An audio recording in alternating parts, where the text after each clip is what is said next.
9월 22일 월요일 새벽기도의 말씀입니다.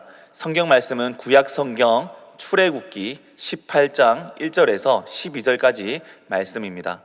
봉독해 드릴 말씀은 8절에서 12절까지 말씀 봉독해 드리도록 하겠습니다.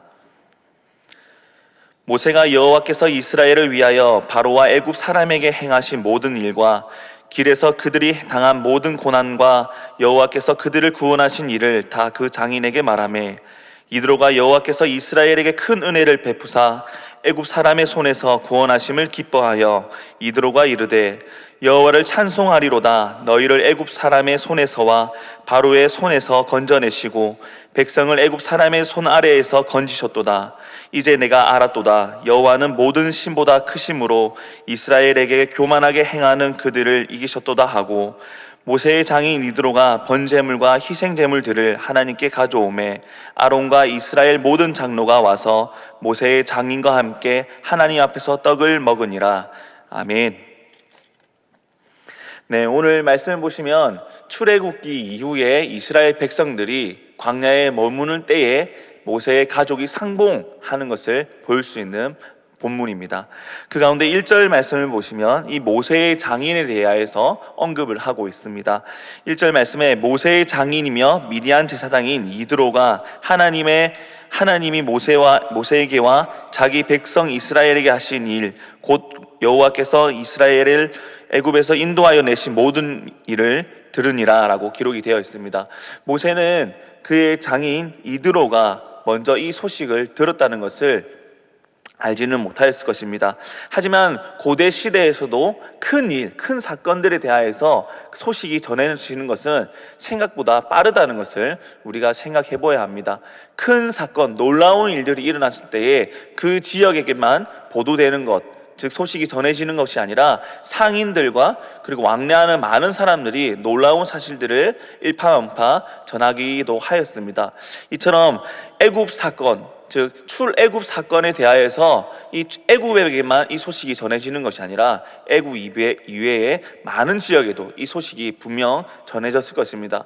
즉 놀라운 일이고 굉장히 충격적인 일이라는 것입니다. 당시대의 강대국인 애굽이 어느 민족에게, 그리고 그 민족을 쫓다가 많은 피해를 입었다라는 것을 볼 때에 많은 사람들의 이목과 관심이 주어졌을 것입니다. 물론 이 이목과 관심은 우리 믿는 자들에게는 그냥 애굽 백성들을 물리치신 이스라엘 모세, 또한 여호와 하나님으로 보일 수 있지만은 그것보다 무엇보다도 하나님께서 약속하신, 아브라함에게 약속하신 그 약속이 모세를 통하여서 이루어진 하나님의 언약을 우리는 잊지 말아야 한다는 것입니다. 1절에서 언급하는 가운데 그 배경 가운데서 미디안 제사장이라는 것을 우리가 생각해 보아야 합니다. 미디안 제사장이라는 것은 이스라엘의 제사장이 아니라 그 미디안 지역에 있는 많은 신들을 섬기는 제사장이라는 해석이 한 가지 있고요. 또 다른 해석은 모세의 장인 이드로가 모세를 통하여서 여호와 하나님을 알게 되었고, 또한 그 이전에 여호와 하나님을 아는 사람이었다는 해석이 있습니다. 이 두 가지 큰 구도가 잡혀 있습니다.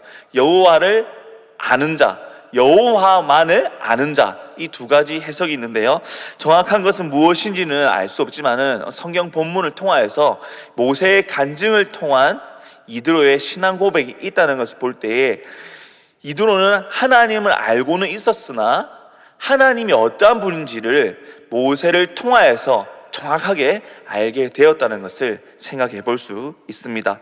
2절 말씀을 좀 보도록 하겠습니다. 2절 말씀에 모세의 장인 이드로가 모세가 돌려보냈던 그의 아내 십보라와 그의 두 아들을 데리고 왔으니, 모세가 그의 아내 십보라와 두 아들 게르솜과 에베네세가 헤어졌다는 것을 여기서 볼 수 있습니다.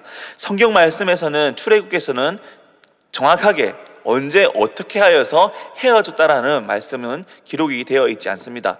하지만 성경의 흐름을 볼 때에 출애굽기 2장에 모세가 탄생하고 3장에 부르심을 받고 또 4장에 모세가 애굽으로 돌아가야 된다는 그 상황을 직시하여서 돌아갈 때에 한 사건이 등장하고 있습니다. 출애굽기 4장에서 그 할례의 사건이 등장하고 있는데요, 여기서 십보라가 그의 아들에게 할례를 행합니다. 그리고 이 할례를 행함으로써 죽음을 면하였다라는 사건이 있습니다. 이것을 출애굽기의 할례 사건이라고 쉽게 표현을 하는데, 이 사건 이후에 아마도 흐름상 모세가 십보라와 두 아들을 장인 이드로에게 돌려보내는 것으로 흐름이 생각되고 있습니다.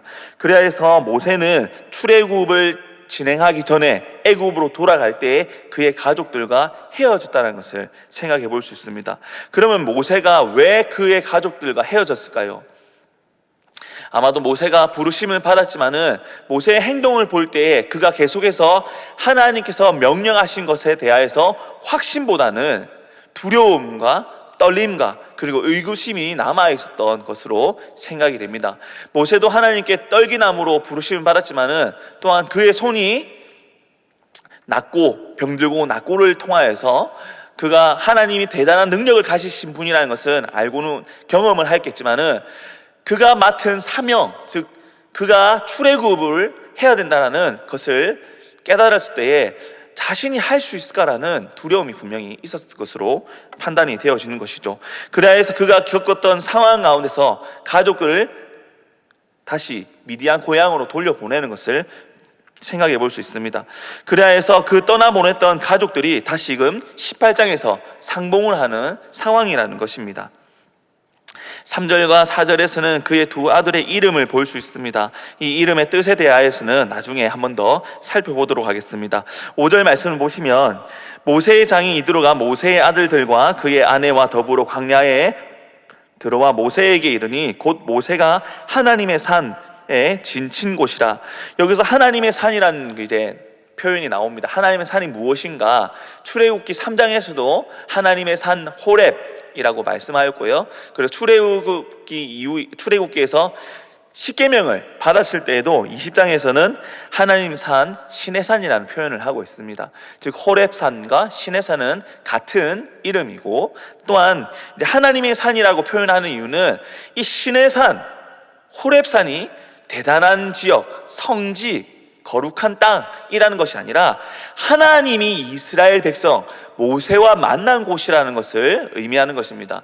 시내산이 호렙산이 되라는 것이 아니라 하나님이 그들의 백성에게 임하신 곳이라는 것을 강조하기 위해서 하나님의 산이라는 표현을 사용했다는 것이죠. 6절 말씀을 보도록 하겠습니다. 6절 말씀에 그가 모세에게 말을 전하되 내 장인 나 이드로가 내 아내와 그와 함께한 그의 두 아들과 더불어 내게 왔노라. 이드로가 이제 하나님 산 앞에 진을 친 이스라엘 진영에 와서 모세에게 말을 전한다는 것이죠. 너의 장인 이드로가 너의 아내 십보라와 너의 두 아들을 데리고 너를 만나러 왔다라는 것입니다. 즉 방문하였다. 그리고 너의 가족들을 데리고 인솔하여 왔다라는 것을 모세에게 전하고 있습니다. 7절과 8절 9절 말씀을 보도록 하겠습니다. 모세가 나가서 그의 장인을 맞아 절하고 그에게 입맞추고 그들이 서로 문안하고 함께 장막에 들어가서, 일단은 7절의 모세의 행동을 보면 그의 장인, 자신보다 손위의 사람에 대해서 어떠한 예절을 지키고 있는지 자세히 표현하고 있습니다. 지금 이 상황에서 모세는 이스라엘 백성들을 이끄는 지도자입니다. 굉장한 힘을 가지고 있는 위치라는 것이죠. 그럼에도 불구하고 모세는 겸손한 자세를 가지고 있다는 것을 생각해 볼 수 있습니다. 만약에 이 상황 가운데서 다른 사람이었다면 과연 이만큼 겸손한 모습을 가지고 있을 수 있을까요? 이제 우리가 명절을 맞이하고 있는데 이 추석 명절 가운데서 내가 경제적으로 또 내가 주위에 지위적으로 명예와 권력을 가지고 부를 가지고 있더라도 우리가 예의를 지켜야 될 상황에서 예의를 잘 지킬 수 있는 사람이 되어야 된다는 것을 한 가지 생각해 볼 수 있다는 것입니다. 8절 말씀을 계속해서 보시면 모세가 여호와께서 이스라엘을 위하여 바로와 애굽 사람에게 행하신 모든 일과 길에서 그들이 당한 모든 고난과 여호와께서 그들을 구원하신 일을 다 그 장인에게 말하며 이드로가 여호와께서 이스라엘에게 큰 은혜를 베푸사 애굽 사람의 손에서 구원하심을 기뻐하여 라고 기록이 되어 있습니다.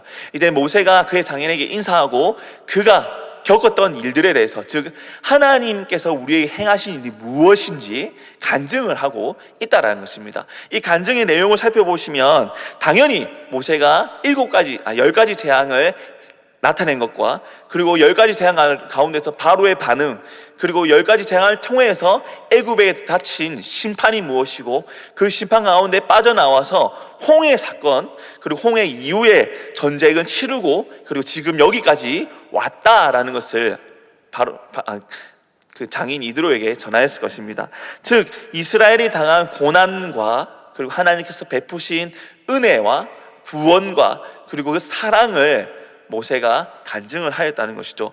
여기서 우리가 한 가지 조심해야 될 부분이 있습니다. 우리가 오늘날에도 간증을 하고 있고, 간증은 하나님을 전하고 복음의 힘을 나타내는 좋은 도움이 되는 도구가 되기도 합니다. 하지만 간증에서 우리가 조심해야 될 것은 내가 이 일을 행하였다는 것이 아니라 이 일들을 통하여서 내가 무엇을 깨달았다? 하나님께서 어떻게 지금도 변함없이 우리에게 베푸시는 크신 은혜와 능력과 사랑이 있음을 나타내는 것이 바로 간증이라는 것이죠.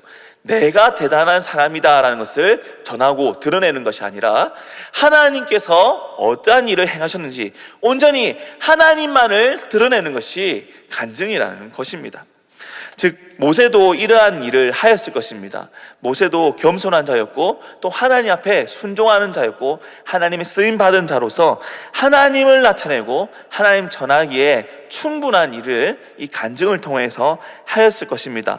이 간증 가운데 우리가 앞서 18장 3절과 4절에서 보신 바와 같이 두 아들의 이름의 의미를 한번 생각해 보아야 됩니다. 3절에서 그 두 아들을 데리고 왔을 때의 이름을 소개하고 있는데요, 첫째 아들은 게르솜입니다. 이 게르솜이라는 이름은 모세가 이르기를 내가 이방에서 나그네가 되었다라는 의미의 이름입니다. 모세가 애굽에서 살인자로 도망을 간 후에 미디안 땅에 정착하고, 그 미디안 땅에서 나그네로 살 때에 그가 이드로를 만나고 십보라와 함께 결혼하여서 자녀를 출산하게 되었는데, 이 게르솜이라는 아들을 통해서 나의 현재 상황, 나의 처지가 어떠한 것인지 그 상황을 말하고 있다는 것이죠. 그리고 그 둘째 아들은 출애굽기 18장 4절에서 이 둘째 아들의 이름에 등장하고 있는데요, 엘리에셀이라, 이는 내 아버지의 하나님이 나를 도우사 바로의 칼에서 구원하셨다 함이더라 라는 의미를 갖고 있습니다. 즉 자신이 도망 다니고 있다가 나그네로 살았었고, 그 나그네의 삶에서 하나님 도우셔서 내가 지금 이 위치, 즉 하나님의 도움을 받아서 내가 살고 있고 가정을 꾸려서 이 두 아들을 얻게 되었다라는 것을, 이것이 하나님의 구원이다라는 것을 고백하고 있었다는 것이죠. 그리고 이 의미가 오늘 이 출애굽한 후에 하나님의 산 시내산 앞에서 진을 치고 있을 때에도 이 이름의 의미가 굉장히 그의 삶을 잘 나타내는 간증을 담고 있다라는 것입니다. 그리하여서 모세는 이들에게 간증을 하고 있습니다. 그들이 당한 고난과 하나님이 베푸신 구원에 대하여서 출애굽기 7장에서의 이야기들을 계속해서 이드로에게 간증을 하였을 것입니다.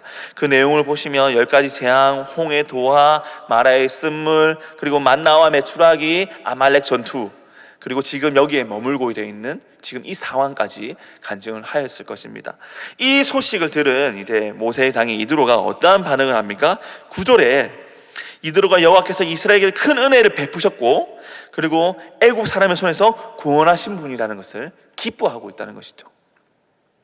이를 통해서 앞서 말씀드린 것, 미디안의 제사장인 이드로가 어떠한 사람이었냐, 여호와를 알고 있었던 사람이라는 것을 여기서 알 수 있습니다. 여호와가 어떤 분인지를 정확하게는 모르겠지만은 그 미디안 지역에 많은 우상들이 있었고, 그 많은 종교들 우상들 가운데 여호와 하나님이라는 것을 들었을 것입니다. 그리고 조금은 알고 있을 것이죠. 그러나 여호와 하나님이 그의 백성들에게 어떠한 분이고 어떠한 능력을 가지고 어떠한 일을 행하시는 신이신지는 정확하게는 알지 못하였다는 것입니다. 하지만 모세의 간증, 하나님을 나타내는 이 간증을 통하여서 이드로가 어떻게 합니까? 하나님이 어떠한 분인지를 깨닫고, 그리고 그 깨달음 가운데서 하나님을 높여 찬양하는 것을 볼 수 있다는 것입니다. 바로 간증은 이것입니다. 하나님이 어떠한 분인지, 누구인지, 그리고 그의 백성들에게 어떠한 큰 은혜와 사랑을 베푸시는지를 알게 된다면 이 깨달음 이후에 우리는 하나님께 감사와 찬양을 올려드릴 수밖에 없다라는 것이죠. 10절 말씀을 보도록 하겠습니다. 10절 말씀에 이드로가 이르되 여호와를 찬송하리로다. 너희를 애굽 사람의 손에서와 바로의 손에서 건져내시고 백성을 애굽 사람의 손 아래에서 건지셨도다. 모세의 간증을 통하여서 하나님이 너희에게 베푸신 일이 무엇인지 이렇게 열거하며 찬송하고 있다는 것입니다. 11절 말씀에서도 이제 내가 알았도다. 드디어 이드로의 간증이 나타난다는 것이죠. 이제 내가 알았도다. 여호와는 모든 신보다 크심으로 이스라엘에게 교만하게 행하는 그들을 이기셨도다라고 높이고 있다는 것입니다. 이드로의 간증, 즉 하나님을 알고 있었지만은 하나님만을 섬기는 자는 아니었다는 것을 조금 생각해 볼 수 있습니다. 그러나 이 가족 상봉, 가족이 모여서 이 믿는 자, 이 모세를 통한 간증으로 인하여서 하나님이 누구인지를 깨닫게 된 이후에 이드로는 하나님을 섬기는 자, 하나님만을 높이는 자로 변해간다는 것을 간증을 통해 볼 수 있다는 것입니다. 우리는 이 추석 명절 가정에 많은 가족들이 모이게 됩니다. 그리고 우리는 같은 신앙을 가진 가정들, 공동체도 있겠지만은 다른 종교를 가지고 있는 가정들도 있을 것입니다. 여기서는 우리는 강압적으로 그들을 믿음의 대상으로, 복음의 전도의 대상으로 생각하고 강제적으로 그들을 인도할 수도 있겠지만은 그것보다도 오늘 말씀을 통하여서는 우리가 하나님이 어떠한 분인지를 나타내는 간증을 통하여서, 나의 삶을 통하여서 나의 삶 가운데 하나님이 행하시고 베푸시고 지금도 변함없이 은혜를 내려주시고 있음을 전하는 간증을 통해 하나님을 나타내는 귀한 만남이 되기를 소망합니다. 이를 통하여서 우리도 이 말씀처럼 이드로가 하나님만을 섬기는 자로서 고백하고 신앙 고백이 이루어지는 큰 믿음의 가정 되기를 예수님 이름으로 소망합니다. 12절 말씀 마지막으로 보도록 하겠습니다. 모세의 장인 이드로가 번제물과 희생제물들을 하나님께 가져오매 아론과 이스라엘 모든 장로가 와서 모세의 장인과 함께 하나님 앞에서 떡을 먹으니라. 하나님께 기쁨의 제사, 기쁨의 예배를 드리고 그 예배 가운데 함께 나누었다라는 것을 기록이 되어 있습니다. 간증은 이것입니다. 내가 이러한 큰 일을 겪었으니 나는 대단하다, 나는 믿음이 좋은 사람이다 라는 것을 드러내는 것이 아니라 내가 이 어려운 고난 가운데서도 어떻게 이 고난을 이길 수 있었냐? 하나님께서 도와주셔서 내가 이 고난에 견딜 수 있었습니다. 이 일은 전적으로 하나님이 하신 일입니다 라는 것을 드러내는 간증이 되게 하시고, 또한 이 간증을 통하여서 가정 가운데 믿음의 고백, 신앙의 고백이 이루어지는 큰 기쁨의 명절이 되기를 예수님 이름으로 소원합니다. 이 시간 함께 기도드리도록 하겠습니다. 가정을 위해 기도하시고 또 가정의 만남 가운데서 하나님을 드러내고 또 하나님을 믿게 되는 귀한 기쁨의 일이 일어나는 가정 되게 하시고 만남 되게 하시고 또 나라와 민족을 위해서 함께 기도하도록 하겠습니다. 기도드리겠습니다.